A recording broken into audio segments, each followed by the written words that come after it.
अगर हिटलर जिंदा होता तो हिस्ट्री उसे विलन कहती, लेकिन जिस आदमी ने इंडिया में भूख का गैस चेंबर चलाया उसे ब्रिटेन ने हीरो बना दिया।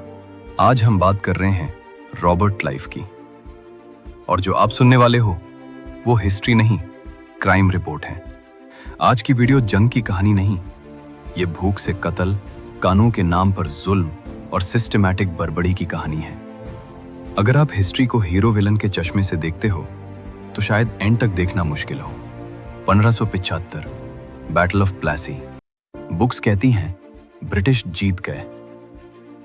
सच ये है, ये जंग नहीं थी, ये डील थी। पैसे के बदले वफादारी खरीदी गई। एक दिन में बंगाल आजाद से गुलाम बन गया, और यहीं से शुरू हुआ भूख का वो सिलसिला जो लाखों को खा गया। कंपनी को सिर्फ एक चीज चाहिए थी, प्रॉफिट। किसान पर डबल टैक्स, ताजिर पर जबरी वसूली, जमींदार पर झूठे मुकदमे।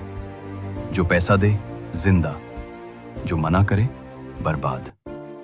ये चोरी नहीं थी, ये लीगल जुल्म था, स्टैंप और साइन के साथ।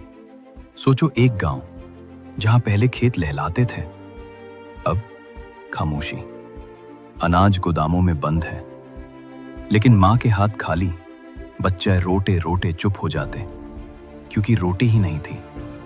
लोग भूख से मर रहे थे, और रिकॉर्ड में लिखा जा रहा था, revenue increase. The numbers are rising. We must report this. Indeed, I am recording it now. इससे 12 जुल्म क्या होगा? 1769 to 1770 बंगाल का कहत, लाखों लोग मर गए।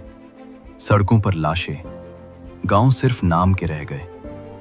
अनाज मौजूद था मगर महंगा, इसलिए लोगों को मारने दिया गया।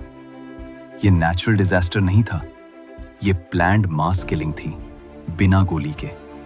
आवाज उठाओ, You have no authority here. सच बोलो। गद्दार। कानून सिर्फ अंग्रेज के लिए इंसाफ था, इंडियन के लिए सजा। इस सिस्टम में इंसान की कीमत जीरो थी और प्रॉफिट सब कुछ। जब बंगाल भूख से मर रहा था, रॉबर्ट क्लाइव इंग्लैंड में ऐश कर रहा था। A toast to our enduring prosperity and to our vigilance. सोना, चांदी, जायदाद सब यहीं से गया। उसके महलों की बुनियाद इंडियन खून और आंसुओं से बनी। हीरो नहीं, ये जुल्म का चेहरा था। पावर सब कुछ नहीं होती, डिप्रेशन, गिल्ट, डर।